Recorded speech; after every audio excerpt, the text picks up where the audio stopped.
나이가 들면서 누군가 늘어나는 것이 나이가 들면서 늘어나는 것이 있습니다. 그건 바로 의약품이라고 하는 약입니다.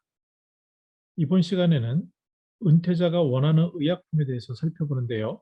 고령자의 수요 조사에 나타난 의약품 구매 시 고려사항, 그리고 의약품의 불만족 요소, 이를 통해서 미래의 의약품과 시니어 비즈니스에 주는 시사점, 시니어 라이프에 주는 시사점을 생각해 보도록 하겠습니다. 고령친화 산업 제품 서비스 수요 조사라는 방대한 조사가 있었는데요.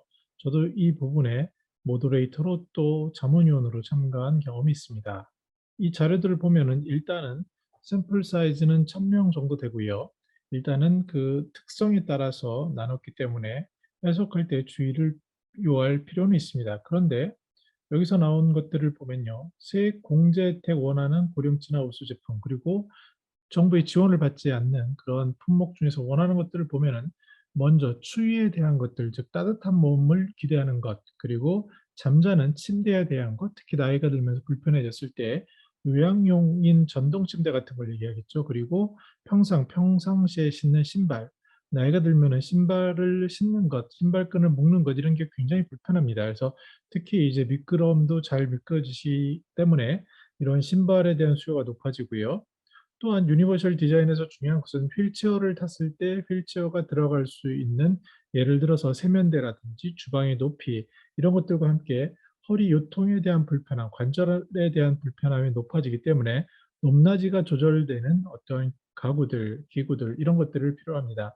또한 신체 기능 중에 배변이나 이런 것에 대해서 지원할 수 있는 기저귀를 포함해서 어떠한 자동기기가 있는지, 나아가서 걸어 다니실 때 지팡이 등을 통한 보조 이동 도구, 이런 것들이 수요가 높음을 알 수 있습니다. 먼저 이 중에서 첫 번째로 다룰 것은요, 의약품인데요. 즉 약입니다. 약은 이용 경험이 굉장히 많을 수밖에 없습니다.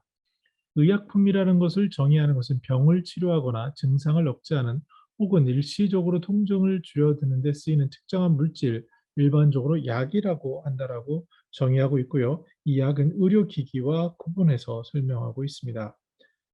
그러면 노인들이 왜 이렇게 약을 쓰게 되는지를 살펴보면요.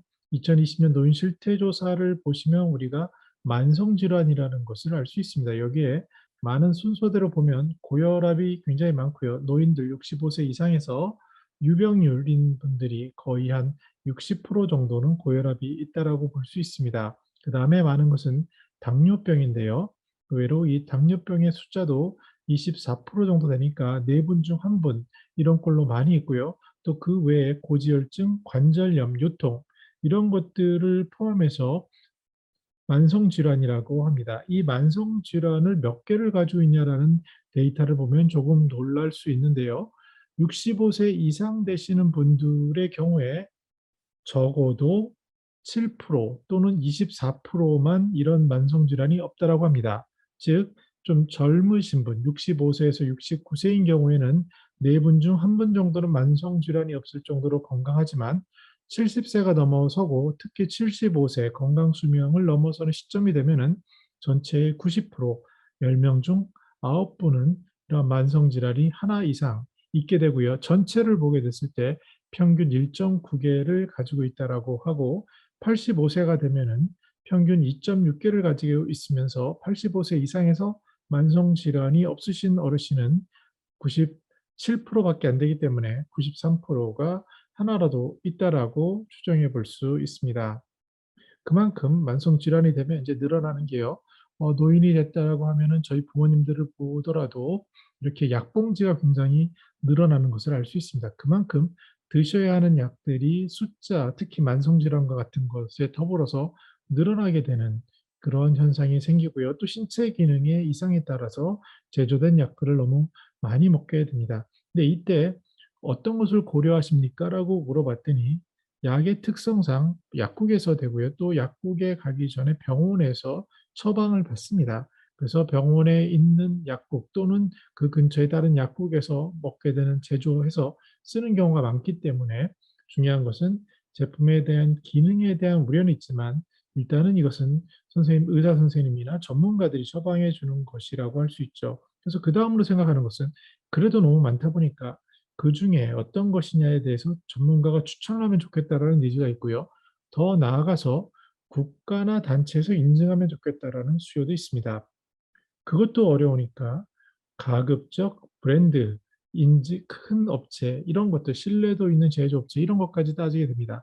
그리고 나서 여전히 국민건강보험공단에서의 도움을 받긴 하지만 가격이라든지 편리성에서도 어떠한 관심을 갖게 됩니다.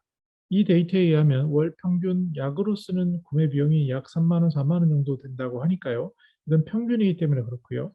전체로 보면은 굉장히 심하신 분들은 10만 원을 넘기는 경우도 있고 특히 노인 생활에 있어서 가장 많은 비중을 차지하는 부담은 바로 이러한 의약품이라든지 의료기기라든지 어떤 병원 처방에 따른 그 진료비라든지 이런 것들이 되는 것을 우리는 알 수 있습니다. 그러면 의약품을 할 때 불만족스러운 게 뭐냐라고 했을 때 뭐 물론 91.4%는 만족하시지만 불만족하는 편이 8.6%나 됩니다. 이 내용들을 좀 자세히 볼 필요가 있는데요. 먼저 기능이나 효과가 의심스럽다. 또 비용이 너무 부담스럽다.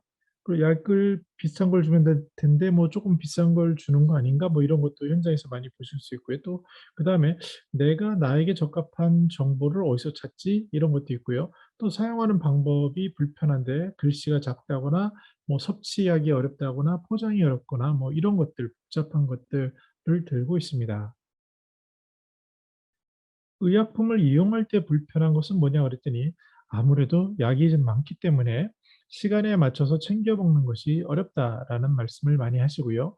또 이것은 비슷하게 종류가 많아서 구분하기도 어렵고 여전히 나에게 맞는 것인지 모르겠다. 기능에 맞춰 다르게 사용하는 것이 어렵다. 더 나아가서 먹고도 안 먹은 것 같아서 두 번씩 먹기도 한다라는 분이 13%나 되는 것을 알 수가 있습니다. 향후에 그럼 고령자 친화용 의약품을 개발할 때 사용하겠습니까? 라고 하니까 어떤 것에 대해서 사용 의사가 높습니까? 하니까 이왕이면 복용 주기가 긴 의약품, 그러니까 너무 이것은 여러 가지가 있는 것 같습니다. 자주 먹는 것도 있기 때문에 그것을 좀 줄였으면 좋겠다라는 것이 있고요. 더불어서 위나 장의 부담이 좀 적었으면 좋겠다. 먹기에 편했으면 좋겠다. 뭐 이런 것들과 함께 큰 글씨와 복약 시기 알림 서비스를 제공하는 의약품 이런 것들이 순서로 나타나고 있습니다. 그러면 이렇게 본 고령자들의 그 구매 의사를 통해서 봤을 때 어떤 문제가 있냐면요. 의약품의 경우에 병원에서 처방하고 약사 선생님들이 추천한 것들을 대부분 쓰지만 여전히 한 10% 정도는 신뢰에 대한 궁금증이 있다는 것을 알 수 있습니다. 더 나아가서 만성 질환이 평균 굉장히 나이가 많아질수록 많아지기 때문에 그에 따라서 '이게 나한테 맞는 건가?' 이런 질문들도 생기고요. 또 먹을 때 너무 헷갈리니까 '이것을 어떻게 좀 내가 잘 먹을 수 있을까?' 그리고 특히 속에 부담이 좀 없으면 안 될까라는 것도 있습니다. 더 나아가서 의약품의 비용이 이것들이 부담이 됩니다. 의료기기 또 처방 합쳐서 의료에 보건에 쓰는 비용이 굉장히 클 수밖에 없는 게 나이 들어서의 삶인데요. 국가에서도 마찬가지입니다. 이 처방에 대해서 너무 중복 과잉 이런 것을 있을지 않을까에 대해서 면밀히 조사하고 있고 특히 만성 질환인 경우에 그러니까 지금 만성 질환은 비교적 그 꾸준한 처리 또 어떤 꾸준한 약을 복용함으로써 나을 수 있는 그런 거라고 봤을 때요. 시급한 중대한 것이 아니라고 봤을 때 이러한 것들에 대해서도 그 너무 상급 병원에서 제조를 받거나 상급 병원을 이용하거나 해서 대형 병원의 몰림, 과다 현상 이런 것들도 있고 또 국가 경제로 봤을 때도 너무 많은 비용이 불필요하게 지급되지 않는가라는 숨어 있는 이런 니즈들이 복합적으로 작용하는 것을 알 수 있습니다. 먼저 여러 번 나타난 신뢰 형성에 대해서 여러 가지 연구들이 되어지고 있는데요. 저도 이제 1차 직장 생활을 할 때 잠시 한 2-3년 정도 우리나라의 삼성의료원 그리고 아산병원, 뭐 성모병원 이런 곳에서 병원 컨설팅을 한 경험이 있습니다. 그때 느낀 경험들과 또 이러한 보고서들 특히 이제 이러한 조사들을 통해서 만나서 의사 선생님 포함 환자들 만나서 느끼는 그런 경험들을 한마디로 얘기한다면 바로 그것은 핵심적인 것이 의사가 진료 자체 또는 과정에서 느끼는 감정이다라고 정의할 수 있습니다. 한 5년 전만 하더라도요. 이러한 어떠한 그 친절, 신뢰 이런 것들이 어디서 나오냐를 조사해 보니까 의사 선생님이 환자에게 할당하는 그 시간 이런 것도 있고요. 의사 선생님이 환자에게 어떻게 말을 하는지에 대한 것들이 가장 큰 것을 알 수 있습니다. 그래서 아예 대형 병원이나 자그마한 병원이나 아예 가이드로요. 환자의 경험을 만족시키기 위해서 의사 선생님이 맞춤형으로 잘 듣고 이야기해 주는 것. 그리고 우리가 드라마 같은 걸 보시면요. 의사 선생님이 메모를 하셔서 이전에 어떠한 그 소중한 경험을 다시 얘기함으로써 명의 같은 것들도 보도 그렇더라고요. 그런 것을 얘기함으로써 그 환자와 의사 선생님 간의 어떤 신뢰 관계를 만들고 공유하는 이런 감정을 통해서 신뢰를 높이는 이런 것들을 얘기할 수 있습니다. 즉 코로나 이후에 더욱더 의료 체계, 특히 고생하시는 보건 담당자들에 대한 신뢰는 더 높아질 수밖에 없는데요. 반면에 그 의사라는 전문성, 그분들이 또 서비스라는 측면에서 환자와 어떻게 경험을 공유할 것인가, 이런 부분에 대해서 굉장히 상당한 연구가 이루어지고 있고, 이 과정에서 전문성이라는 것이 단순히 기술적인 것 외에도 또한 이러한 서로 대화하고 소통하는 쪽에서도 반영되는 것을 알 수 있습니다. 물론 제일 중요한 것은 치료가 됐는지 안 됐는지, 그리고 정확한 그 분석과 처방이 됐는지 이런 것들이지만 그 외의 부분도 중요함을 우리는 엿볼 수 있습니다. 두 번째로 생각해 볼 것은요. 유니버셜 디자인이 처음에 왔을 때 한 뭐 20년 전이죠. 그때 이제 눈에 띄는 제품이 뭐였냐면 일본에서, 즉 사진에서 보시는 것처럼 어떠한 약 달력 같은 겁니다. 즉 이것을 환자 입장에서 얼마나 잘 관리하기 쉽게 할 수 있을까라는 것이고요. 특히 이제 부모님이나 이런 분들 보시면 이런 약 달력을 하나씩 뭐 보건소에서도 제공을 하는 경우도 있고요. 그래서 잘 정리하는 것 같는데, 이렇게 조금 더 도와주는 효과에 대한 고민들이 늘어나고 있고, 특히 4차 산업혁명과 맞물려서 제가 굉장히 추천을 많이 하고 있는 부모사랑 효돌인데요. 효돌인 경우에 반려 로봇이라고 할 수 있죠. 정서적인 교감이 되는데 이것이 커뮤니케이터의 역할을 함으로써 자녀나 또는 전문가가 얘기하는 것을 전달해서 얘기할 수 있는 소통도 되고요. 또 알림 기능이 있어서 뭐 "할머니, 어머니 약 드실 시간이요."라는 것을 알려줌으로써 어떠한 그 각인할 수 있는 알림 효과를 줄 수 있는 이런 것들이 여러 가지로 복합적으로 만들어질 수 있는 것 같습니다. 지금 왼쪽에서 보시는 것처럼 어느 정도 아날로그적인 방식도 있겠지만 앞으로 점차 디지털이 되면서 그 속에는 소통이 들어가야 되고요. 그러면서 어떠한 약 생활의 편리성을 높이는 것들이 꾸준히 개선될 것으로 보여집니다. 그러면 미래의 약은 어떨까요? 저는 이쪽 전문가가 아니기 때문에 잘 모르지만, 그러나 이제 최근에 투자 상품을 보면 외국에서는요. 굉장히 많은 뭐 DNA 분석이라든지 로봇이라든지 알약이라든지 뭐 추정할 수 있는 것들이 굉장히 많지 않습니까? 그래서 뭐 디지털 치료제, 특히 데이터 분석과 반응에 따른 이런 여러 가지 것들이 앞으로 나타날 수 있을 것 같습니다. 그러나 아주 단기간은 좀 어려워 보이고요. 그런데 또 하나의 측면은 이런 얘기가 있습니다. 자연 에너지와 화학 에너지가 있는데요. 과연 사람의 몸에 어떤 것이 더 맞을 수 있는가에 대한, 특히 면역 체계라든지 이런 쪽에 대한 고민은 코로나 이후에 더욱더 커질 것 같습니다. 특히 시니어들이 너무나도 많은 약을 복용하시면서 거기에 대한 그 불신은 어느 정도 자연 치유적인 것에 대한 그 호감이나 관심도로 자연스럽게 넘어갈 수 있지 않나 생각을 해 보고요.